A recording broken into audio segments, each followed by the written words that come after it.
Got so quiet. Gosh, you're frightfully disciplined, but I'm not going to start until 6 p.m. exactly. so carry on conversing. You got about 45 seconds. There we go. Now it's 6 o'clock.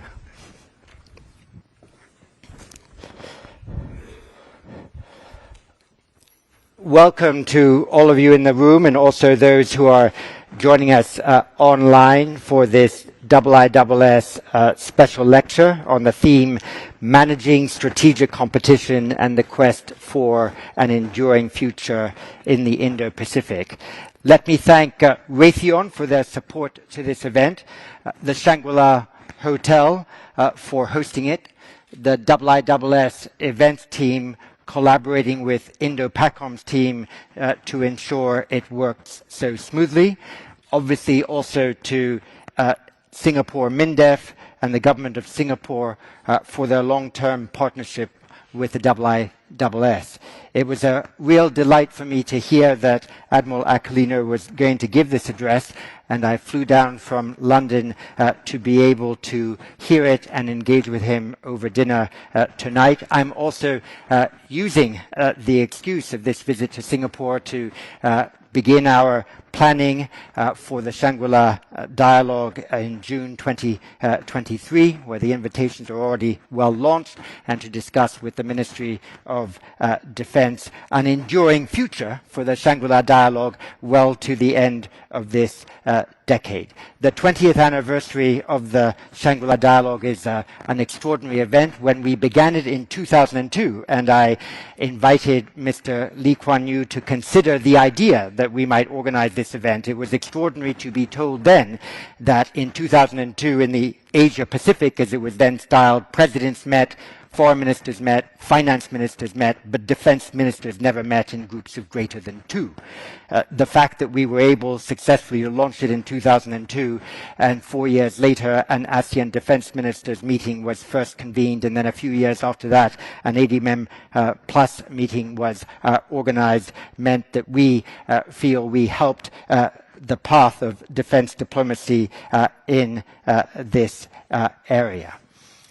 We have a combatant commander speaking to us today, and I've been fortunate over my 30 years running the IISS to meet many, and I've concluded in meeting them all that combatant commanders have two qualities that are essential to their success. The first is they must be fine strategists, required to analyze and plan for battle, usually in quite a wide theater of operations, and prepare for a variety of contingencies. The second is that they must be defense diplomats, charged also with engaging at the highest level with civilian and military leaderships in their area of operations with the single goal of helping to prevent conflict. Every week in this region, the Indo-Pacific, there is new news generated. Earlier this week, new Chinese defense minister was appointed. The AUKUS work plan was publicly announced. A step was taken in Japan-Korea reconciliation, perhaps there an example of win-win diplomacy, and Indo-Pacific guidelines are being released by countries of all kinds. The Rubik's Cube of minilateral and multilateral arrangements in the Indo-Pacific is always shifting. And we thought there was no one better to analyze the nature of strategic competition in this area and manage it than Admiral John Aquilino. Admiral, the floor and this podium is yours. Thanks.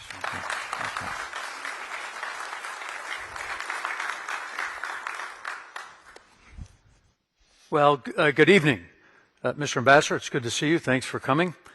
To the flag officers, distinguished guests, think tank experts, and all those who had nothing better to do tonight, thank you for coming. It's certainly great to be back in Singapore, and I thank my friends here and the government of Singapore for allowing me to come back. And I do want to take a second to congratulate General Melvin Ung, a good friend who is about to retire, and I want to thank him for his many years of dedicated service to his nation and for being a really good partner and friend. I also want to congratulate Admiral Beng, also a good friend, as he continues to serve in uniform as the next CDF here in Singapore. And John, thank you very much. Thanks to IISS. It's wonderful to be here. You bring together an impressive group, and it's always interesting to engage. So I'm honored to be here, and hopefully my comments will lead to additional and more cooperation between Singapore and the United States.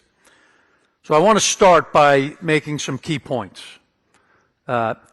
Just prior to this, we talked about misinformation, disinformation, propaganda, and other things, and there's a lot of it out there. So I thought I would start by removing all doubt for a few key areas. First and foremost, the United States is not seeking conflict in the Indo-Pacific region. Rather, we embrace the rules-based international order, freedom of navigation throughout the global commons, human rights, and the peaceful settlement of disputes utilizing the rule of law. Second, we do not seek to contain the People's Republic of China. As stated in U.S. strategy, however, we are engaged in a robust competition. Third, the United States has not changed our policies toward Taiwan, and we do not support Taiwan independence. We do, however, support peace and prosperity and stability in the Pacific, free of coercion and bullying. So when I look at the environment across this region and across the globe, I believe the world has evolved from an era of globalization in which economies drove geopolitics, and it's changing to an era of renewed great power competition where the security environment influences economics, trade, and investment. But competition doesn't mean no friction, nor does it mean we will acquiesce to every demand. So, the United States is a Pacific nation. We always have been, and we will continue to fly, sail, and operate anywhere international law allows to demonstrate the freedom of navigation rights of all nations. We actively defend these freedoms because the international rules-based order and the rule of law are foundational to peace, stability, and prosperity. Now, no one knew this better than the father of modern Singapore, Lee Kuan Yew. When faced with the daunting task of shaping this country's future, he described the government's approach in this way, and I quote, "Our policies are designed to ensure that we stay peaceful in Southeast Asia, in accord and in amity with our neighbors, but with the right to decide how we order our own lives in our own home. Every action, every policy must be decided by this yardstick," end quote. So, ladies and gentlemen, my concern is that this foundation of the rules-based international order, this right to order our lives as we see fit, is under direct assault by authoritarian regimes. And tonight I'll talk a little bit about what I see and how, alongside our allies and partners and friends, that we will continue to build an enduring future of peace and prosperity for all to benefit in this region and for all nations to contribute. The rules-based international order has delivered greater prosperity, enhanced security, and it strengthened sovereignty of all in the region. It's proven over the last 8 decades. An interconnected global economy has created incredible opportunities, not only for economic growth and not only for the region, but for the world. Now, Singapore is a tremendous example of what can be achieved. Singapore embraces free markets, the rule of law, peaceful and transparent resolution of differences through dialogue, And those efforts have helped quadruple Singapore's GDP over the last 20 years. Now, I used to work for Admiral Harris. He had a picture in his command brief, and it had a picture of Singapore in the vicinity of the Singapore River in 1965. And then right next to it, it had a picture of Singapore in 2020. And you wouldn't believe it was the same place. That's what right can look like. So, with one of the world's finest airports, the world's second largest port, a free and open Indo-Pacific is a matter of vital national importance to Singapore and to the rest of the nations in the region. So, it's more than economics. It's also security. The rules-based order is supportive of the security interests of all. Peaceful resolution to disputes in accordance with the rule of law ensures all nations have an equal voice in an open and transparent manner in order to help avoid conflict. ASEAN's alignment behind the confirmation that the 1982 UNCLOS Treaty is the basis for the interpretation of international maritime law. Incredibly powerful from the ASEAN nations. International rules-based order also strengthens sovereignty. Sovereign nations must remain free to choose their own security partners, negotiate trade agreements, and they must do it without the fear of coercion or intimidation. Sovereignty demands each country, regardless of size, has an equal voice and ensured access to the global commons. So, U.S. operations throughout the region are executed in accordance with international law, and they uphold the navigational rights and freedoms of all nations, large or small. So we take these actions because the international rules-based order is at risk for global destabilization. Revisionist powers seek to disrupt and displace the current system in ways that benefit themselves and at the expense of all others. They use coercion, intimidation to achieve their objectives, and they justify their actions under a theory of might equals right. Or they make illegal, excessive territorial claims, not based on anything other than revisionist history. They empower law enforcement entities to harass nations operating legally within their own exclusive economic zones. They break formal commitments. They ignore international legal rulings. And they avoid requirements delivered under the UN Charter.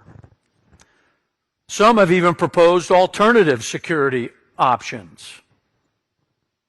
And while on the face they look benign, their real purpose is to establish an alternative to this rules-based order in ways that benefit one nation and at the expense of all others. Now, these actions isolate them on the world stage, and we, as witness to these actions, must always focus on deeds and not words. Actions are what matter. And how we contend with the affront to the rules-based international order, it impacts all nations in this region and out. Now, I'm encouraged that many like-minded nations throughout the region have embraced the vision of a free and open Indo-Pacific. And it's critically important that the global set of allies, partners, and friends continue to work together to support this common values. Now, the mechanism, as directed by my Secretary of Defense to me is through the execution of integrated deterrence. And as defined, integrated deterrence is the synchronization of all forms of national power in all domains with the joint force and in coordination with our allies and partners to prevent conflict. So, what you'll see US Indo-PACOM doing with our allies and partners in the military sphere, we execute 120 exercises a year. Singapore and the United States partnering to conduct sophisticated high-end training on platforms like the F-16 and F-35. 25 nations, 25,000 personnel, to include many ASEAN nations and around the globe, executing the Rim of the Pacific exercise in Hawaii. Exercise Cope North, which is ongoing today. Aircraft from Singapore, Thailand, and the United States operating together in a way that support regional security objectives. These exercises increase capability, they improve interoperability, and they strengthen trust between the partners. And when viewed by those who seek to change the rules-based order, these activities provide clear, visible evidence of our commitment to preserving peace and stability in this region. Now, it all can't be done militarily. Diplomatically, advancements and partnerships with Australia, Japan, Philippines, all increase our strength of our position in the region. The trilateral relationship between the Republic of Korea, Japan, and the United States provides dedicated capability to defend all of our homelands. The Quad nations exercising together highlight the importance of the Indian Ocean as it applies to the global community. And ASEAN, once again, ASEAN centrality is critical and cannot be overstated in importance as we balance the force throughout the Indo-Pacific region. There's legal and legislative actions that support integrated deterrence. The Chips and Science Act, passed to protect critical technologies and strengthen property protection, intellectual property protections for national security. Our intelligence sharing and cooperation delivers a deterrent effect. Sharing of intelligence across the region to provide maritime domain awareness for all of our partners increases their understanding of the battle space. The Counterterrorism Information Facility, based right here in Singapore, brings together our like-minded nations to use open source information to prevent terrorist attacks for all of our like-minded partners. 6 ASEAN nations, Australia, New Zealand, and the United States, participate. And all are welcome. To coordinate, collaborate, and cooperate, US Indo-Pacific Command is delivering what is we refer to as the mission partner environment. A single system for all like-minded partners to be able to communicate, collaborate, and operate together across all domains. And then finally, economically. We're making historic investments in the United States to build on our continued growth and resiliency. It includes working with our allies and partners, to include Singapore, to write the rules for a 21st century economy that will help all of our countries' economies grow faster. And through the use of the Indo-Pacific Economic Framework for Prosperity, we're seeking high ambition outcomes with Singapore and 12 other nations. It fosters inclusive economic growth, resilient supply chains, and the necessary investment to support these objectives. So, credible deterrence incorporates all forms of national power.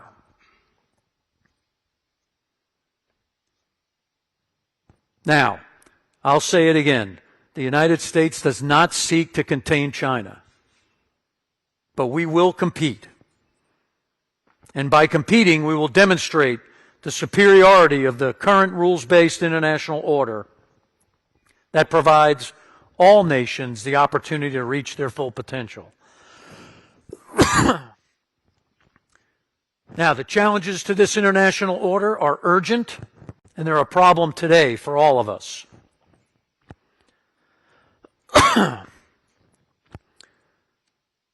Although I believe conflict is neither imminent nor inevitable, in my role, it doesn't matter.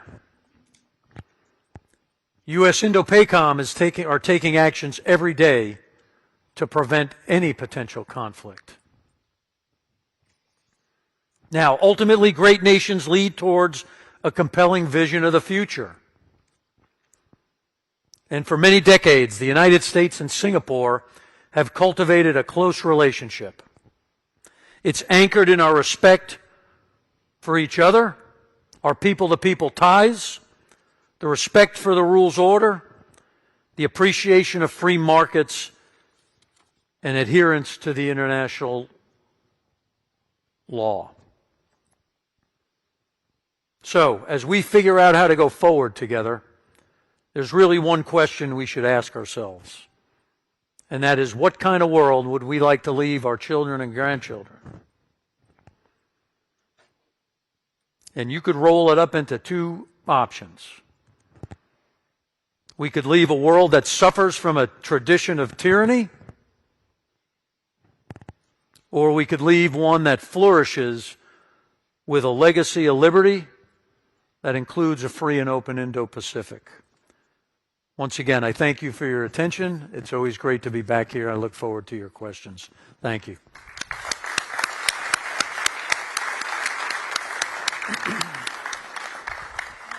Thank you very much, Admiral. We'll now move to a period of Q&A, and I'll call on questions in the room and also from online. I've got at least one here I'd certainly like to draw on. Let me ask the first question, Admiral. We've witnessed an interesting technique of U.S. strategic diplomacy in the run-up to the Ukraine war, when it was increasingly evident to the NSA and their partners at GCHQ in the UK that this build-up of forces on the Ukraine border was an indication of actual Putin intent to invade Ukraine. And the United States, with the United Kingdom, began releasing an awful lot of intelligence to its allies and partners. To some, it was perhaps a little dispiriting that major European powers believed Putin's statement that he had no intention to invade over that of their principal allies that showed exquisite intelligence to that effect. But the quality of U.S. intelligence was shown to be extremely high in this instance, and while deterrence failed, I looked at that and thought, this is a new instrument of diplomacy. It's deterrence by preemptive attribution. It's saying, we know you're going to do this, and we're attributing this intent to you, hoping that perhaps that intent would not be realized. With your like-minded partners in this region, do you think that deterrence by preemptive attribution in any of the domains, including possibly cyber, is a useful way to maintain peace and security, perhaps also in this region? Yeah, thanks, John. So, having been to the Top Gun school, I'll give you the answer that they always give. It depends. I don't think there's a one cookie-cutter approach. What I would say is the approach that General Cavoli used along with the United States to release and declassify some information was truly based on the relationships with our allies and partners, right? You just don't share for sharing's sake. You share to build trust and to give a common view of the battle space and to describe what could happen, right? I don't think anyone really had the ability of understanding 100% what was going to happen other than one man. That said, what it did do is bring the allies and partners together. it showed a level of trust. It provided an insight that they wouldn't have had without our cooperation, and I think it made NATO stronger. And it ultimately provided options, certainly for General Cavoli to present to the Secretary and the President, and probably for all of the nation's leadership to be able to describe and have conversations with their political leadership. So it was extremely effective in that case. I won't do hypotheticals. It's certainly a tool that's in the toolkit, but there are many other options that we could use. Thank you very much. And I'll take a question from the online group, because they often feel disenfranchised if they're not in the room. So I'll go first to them. This one is from Shashank Joshi, who's the defense editor of The Economist. It's typically a very precise question. I will have to read it. It's hard to memorize. 3 sentences. The AUKUS announcements made this week include details of Submarine Rotational Force West, including up to 4 US SSNs and 1 UK SSN. Can Admiral Aquilino give us more detail of whether this will include SSNs currently based in Guam, or will it result in a net increase in SSNs in the Indo-Pacific? Additionally, can he explain how long each rotation through HMAS Sterling is likely to last? It is hard to judge the importance of the new posture without a sense of these 2 things. Thank you, he says. Okay. No. So the details are not quite fleshed out. I think the focus here is to move at the fastest pace possible to deliver the capability that Australia has identified is needed. Again, under the structure of allies and partners, the United Kingdom, the United States has chosen to share some of our highest technology with Australia in order to ensure that Australia, a treaty ally of the United States, can defend itself. The concern for the friction in the region is alarming to all and trending in the wrong direction. So the Australians have made a choice. As good partners, the United States and the United Kingdom will go ahead and assist in the ability for Australia to defend themselves. All those details will be worked out, but we are intending to move as fast as possible and as safe as possible. Thank you very much. So we're in the room now. Lynn Kwok, who's with the ISS. If you stand up, the microphone will migrate at speed towards you, and you can self-identify yourself as senior fellow at the IISS ISS Asia. Now you don't have to, because I have. Go ahead. Thank you, John, for making my task so easy, and thank you, Admiral. Your predecessor said in 2021 that China could have as one of its Taiwan as one of its ambitions in the next 6 years, so by 2027. He didn't make the basis for his assessment clear. You were reported as disagreeing with him, and you stated that the problem is much closer to us than most think, and we have to take this on. Could you please explain to us, first, what you're looking at, and the basis for your assessment, and third, whether your assessment looks at China's military capabilities or its actual intent to invade Taiwan, or do you see this as one and the same thing, namely that if China has the military capabilities, that it will invade Taiwan? Thank you. Well, thank you. First, let me just start by saying I did not disagree with Admiral Davidson, right? And what Admiral Davidson stated was that President Xi tasked his military structure to deliver the capabilities that would be needed by 2027. That's the date that it was based on. That's just a fact. It's what was tasked by the President of China to his military forces. So, I don't disagree with that because that's what he said. Now, everybody wants to talk timelines, and if I knew what the timeline was, I wouldn't be sitting here with John. I'd be in Las Vegas.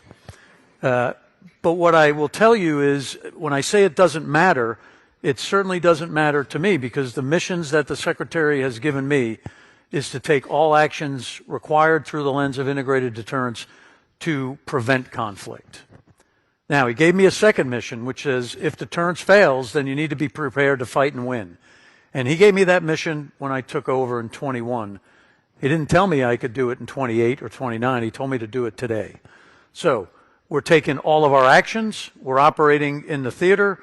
We're coordinating and delivering deterrent effects with our allies and partners today and every day through this lens of operating every day in the region to prevent conflict. Thank you. Here, anyone else? I can ask a question if no one else.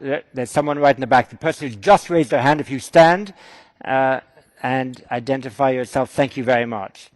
Perfect. Thank you. Oh, hi. Thank you. Thank you very much for your speech, Admiral. Can you just identify yourself? Sorry. Sure. I'm just getting to that part. My name's Emma Connors, and I'm a journalist for the Australian Financial Review. I was just hoping you could give us some insight into the current communication channels in place between you and your other senior military and diplomatic leaders in the US and your counterparts in the PRC. I mean, we've heard a lot about escalation. We've heard a lot about increased activity by these two growing navies in the region. You would think that would increase the risk of accidental collision and escalation. And I'm just wondering, are you satisfied with the guardrails that are now in place to prevent what many worry about in this region, which is the prospect of an accidental war? Thank you. No. You guys are making this too easy. So let me expound a little. When I took over the position, within 2 months of taking over, Indo-PACOM hosted our annual Chiefs of Defense Conference, and we were able to do it in person in a post-COVID environment, and we did it in Hawaii. At that event, many of my partners came over and said, hey, you really need to engage and develop an ability to communicate with A, all of us, and B, with the People's Republic of China leadership. So I value the counsel of my partners, and for now going on just over a year and a half, I have a standing request to be able to speak to either the Eastern or the Southern Theater Commander from the PRC. Secretary Austin, just a couple of months ago, met with Minister Wei, and they both agreed that we should talk. The operational commanders should have a conversation. I have not yet received a response for a year and a half to accept my request for a conversation. I haven't received a no. I haven't received a wait, could we adjust? I've just received no answer. Now, we continue to ask because I do think it's important, but it's concerning to me that I don't have the ability to talk to someone should there be a reason to talk. Again, with the rest of the nations in the region and with many nations out of the region, we speak often. I'm on their speed dial and they're on mine. And whenever there's an event, whether it be response to a earthquake, a flood, you name a natural disaster in this region, I have the ability to quickly write or call them, and they have the ability to quickly write or call me to ask for help. And I'm hoping to have that same option with the PRC. But today it doesn't exist. And it's not from a lack of trying from this part. Thank you. Anyone? Yes, you, sir, please. If you could stand, just only for the purposes of the microphone coming quicker to you, and give us your name and affiliation if at all relevant. Thank you. Thank you, Admiral, for a great talk. Sarang Shidore, Quincy Institute, Washington, D.C. Question I have for you, Admiral, is do you accept the possibility that adding deterrence at some point becomes self-defeating, in that the deterrence has an impact of a response that may actually reduce U.S. security?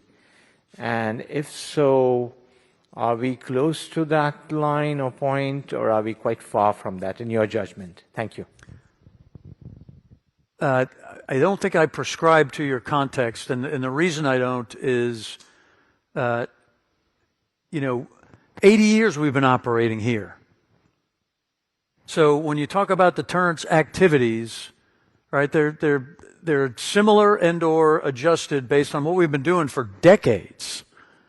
So if all of a sudden we're doing the same thing and we think it's going to kick off a war, I would question the interpretation of the deterrent activities. We assess all of our actions and missions through risk to mission, risk to force, and risk to escalation.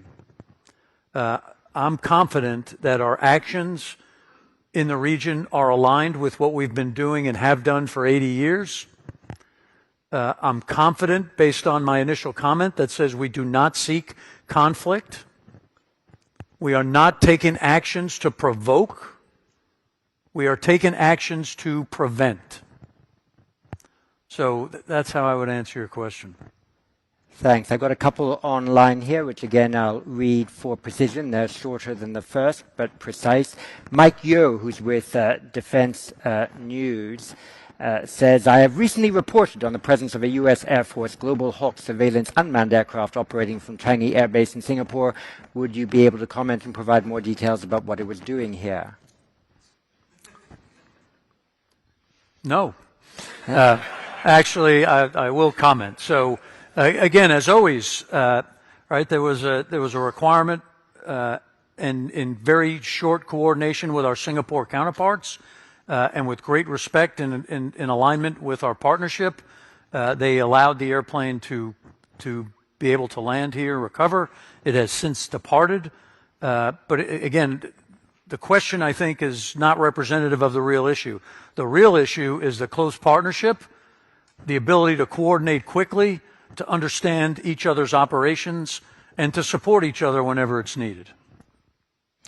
And we've got a question from France here, which is more open-ended than the previous one. Admiral, what do you expect, or what would you like to see coming from Europeans to support the action of the United States and its regional allies? One, to deter conflict with China today, and two, to support the U.S. if there were a conflict tomorrow. What would I like to see from our partners? What would you like to see from your European allies in support of the effort to deter conflict today and to support the U.S. if there were a conflict with China in the future? It's from Jérémy Bachelier, the military fellow in IFRI in France. So yeah, thanks. So from our French counterparts, when I get those questions, I apologize I didn't hear, but based on their Pacific presence in Tahiti, I didn't realize the question was from a Europe side.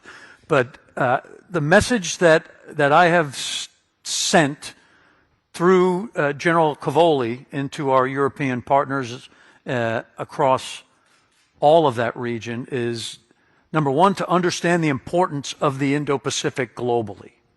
2/3 of the global commerce transits through this region and to Europe.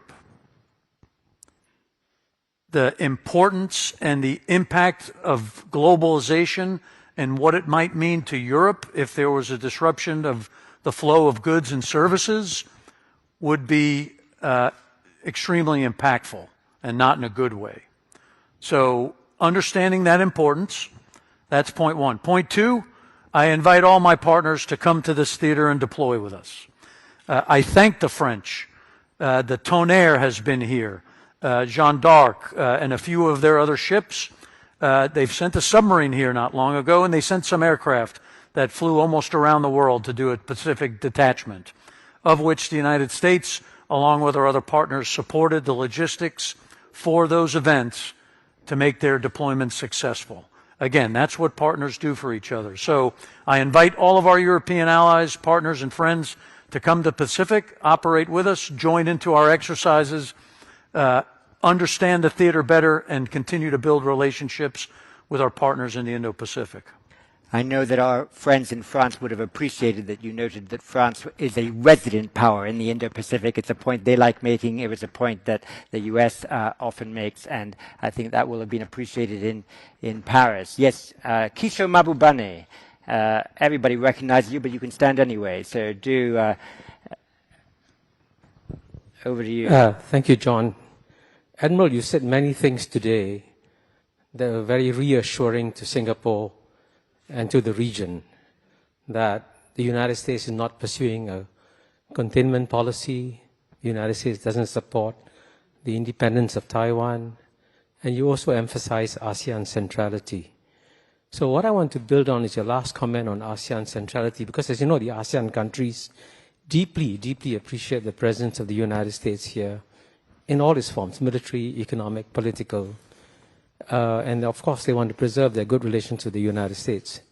But at the same time, China is also, as you know, our neighbor for the past 2,000 years, next 2,000 years, and they also want to maintain good relations with China. So what they would like to see is a very careful, well-balanced competition, where the competition carries on, but not in a way that forces the ASEAN countries to make zero-sum decisions. So they would appreciate a certain degree of sensitivity and understanding of this ASEAN nuance. And do you think that is being appreciated in Washington, D.C.? And are there efforts being made to ensure that the ASEAN countries also feel comfortable as the competition carries on, as it will?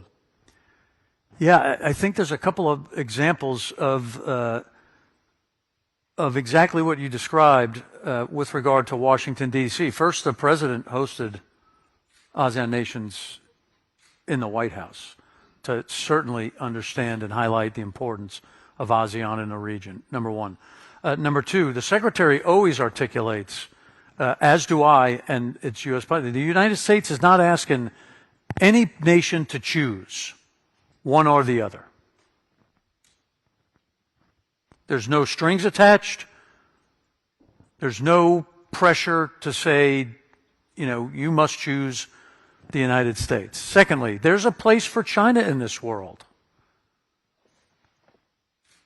The point that I think is important is the following and adherence to the rules-based order, as all of the nations here interpret it, is important.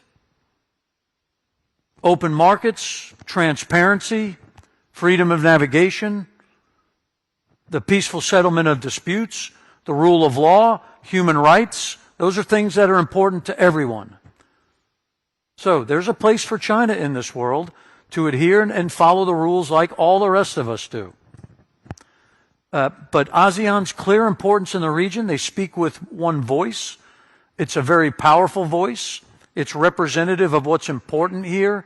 And again, I value every one of my engagements with my partners in ASEAN. So I hope that gets to your question. There are about 5 or 6 questions here online that basically all go to the same question, so I'll paraphrase it. The question is, there's a hot war in Europe now. Russia's invaded the biggest country in Europe. What are the lessons that you think the United States is drawing from the war in Europe for the Indo-Pacific theater? And what do you think the lessons are that China is drawing from the same conflict for this Indo-Pacific theater? Well, there's some differences, but let me just talk about the ones that are the same, that both nations are learning. Number one, the ability to execute complex combined arms actions to achieve your objectives is difficult. Synchronizing all those effects, all those domains, supporting it through logistics chains to deliver an effective fighting force that can sustain over time is hard. And you can ask one man in Moscow how hard it is. Second, it costs blood. And I don't think there's anything that looks like a short war anymore, if there ever was. But the investment of the blood of the people of your nation, a choice to take that action, should never be taken lightly. And whatever you think the cost will be, it will far exceed what you think. Next, it's going to cost your nation treasure. So, are you willing to invest the future of your nation as it applies to economic prosperity for the people of your nation. I think those are kind of the key ones, and I think there's a lot of nations that have learned or either learned or relearned that lesson. Going back to my phrase about how the Rubik's Cube is moving, there's been quite an important change in the last several months in the strategic posture of the Philippines under the Marcos administration. Not only have they tightened up the strategic diplomatic security relationship with the United States, not only have they carried on to create an ever stronger one with Australia, but so far as I understand, they are trying within the bounds of their own constitution and the bounds of the Japanese constitution, perhaps to arrange a visiting forces agreement with Japan. Were that to be concluded, the sort of maritime surveillance capacities in the South China Sea linking Japan, the Philippines, and Australia would be relatively unified. Do you see a role as the Indo-Pacific commander in encouraging this sort of cooperation, and what do you think the security promise would be of that sort of arrangement? So I think the key here is, as we talk about the current structure and architecture, all nations get to make a choice who they want to partner with. Those are sovereign rights that independent nations get to make. I encourage all of our partners to come and operate together, be more interoperable. Let's train, practice, and like I said before, we're taking all comers. No exclusions. So if the Philippines decide that they believe they need a stronger relationship with the Japanese, we're very supportive of that. I hope they would invite us in to participate in some of their exercises. I think the real theme is what you're seeing as it applies to the architecture in the Pacific is a lot of nations that are concerned about their security. Now, you got to ask yourself, why is that? So, you could take a look at the actions that have been demonstrated throughout the region, whether it be pressurization from fishing fleets, laser operations, economic coercion, and other actions. That's what's driving nations to be concerned for their security and to reach out and develop more partnerships, because we are stronger when we're together. When the like-minded nations come together, like I said, it delivers a deterrent effect that can absolutely prevent conflict. Thanks very much. We've got time for 3 or 4 more questions. Aaron Connolly, if you stand, you're the Senior Fellow for Southeast Asia at the IISS Asia office. Thanks, Dr. Chipman. Admiral, I'm curious, there seems to be a big push under the Biden administration for the U.S. Coast Guard to play a bigger role in this region. Coast Guard's pretty thinly stretched. I'm just wondering what you see as the advantages of having Coast Guard in this region as opposed to having some more gray holes in this region. Thanks. So when we talk about operations in the theater, it usually revolves around this theme, right? The right force for the right mission in the right place at the right time. And in many cases, the Coast Guard is absolutely the right force. So when you talk about the support and enforcement of IUU fishing issues, and the overfishing inside of exclusive economic zones of some nations, the pressurization there, the Coast Guard's absolutely the right force. The Coast Guard also understands the importance of the Pacific, and you're going to see more Coast Guard in the Pacific. The United States Navy, in some cases, can overwhelm. In some cases, some of the places don't even have a military, but they do have a Coast Guard. So to pull all that together, and my Coast Guard partner in support, again, he doesn't work for me, but we coordinate and operate together to achieve the objectives of our nation. And it's a really great team. So I am looking for more Coast Guard. And as the Coast Guard balances across their global commitments, anything additional that they can provide to the Pacific, we certainly have use for. Thank you very much. And James Crabtree, Executive Director at ISS Asia, in the front row. Thank you very much, John. Admiral Aquilino, you've given a frank introduction to your speech today, your initial 3 points. The United States does not seek conflict, down to it doesn't support independence with Taiwan. suggests to me that sort of something has gone wrong, that you have to come here and push back against these 3 points. So what do you think has gone wrong? Why is it that this perception is out there in the region that you have to push back against? And on the third point, if you don't support independence for Taiwan, what more do you think the United States needs to do to support the defense of Taiwan? So I wouldn't categorize it as pushing back. What I would say is the role of the information environment in this day and age can be confusing, such that people could make wrong interpretations, or people could articulate things in a way that could give you the wrong perception. And that effort is going on. 3 days ago, the foreign minister of the PRC, in the wake of the closing of the 20th Party Congress, articulated that war with the United States is inevitable. And it's important for me to ensure that my partners and the PRC knows that the United States is not pursuing conflict. So I think it's about truthful messaging at the right place so that it can't be interpreted any other way. And that's the message that I tell my partners, and you can ask any of the chiefs of defense here, because I remind them every time we talk. They see it in my words. They see it in our actions. We've been operating with the nations out here for 80 years, and they know what we do. They know how we do it. So what you have is the words match the actions, right? I talked in the speech about deeds and not words. And it's important for me for our deeds to match our words. So I think that's really why I'd hit on it. I think I'm right in saying, I hope you won't say no to this, that the Indo-Pacific Command of all the U.S. combatant commands is the geographically largest in the territories and seas that it covers. It certainly probably also has the most independent states within it. We've talked a lot about the big states, the middle states, the ASEAN states. I'd like to give you an opportunity to talk a little bit about the smaller Pacific Island states who have a whole series of security concerns, not all of them adequately attended to. And I wonder what you think your command, with all the wide responsibilities and deep responsibilities it has, can do to promote peace and security, particularly amongst and between and within the Pacific Island states. Yeah, so first of all the nations in the region are important, right? And again, I make this point of clearly stating it doesn't matter whether your nation is big or small.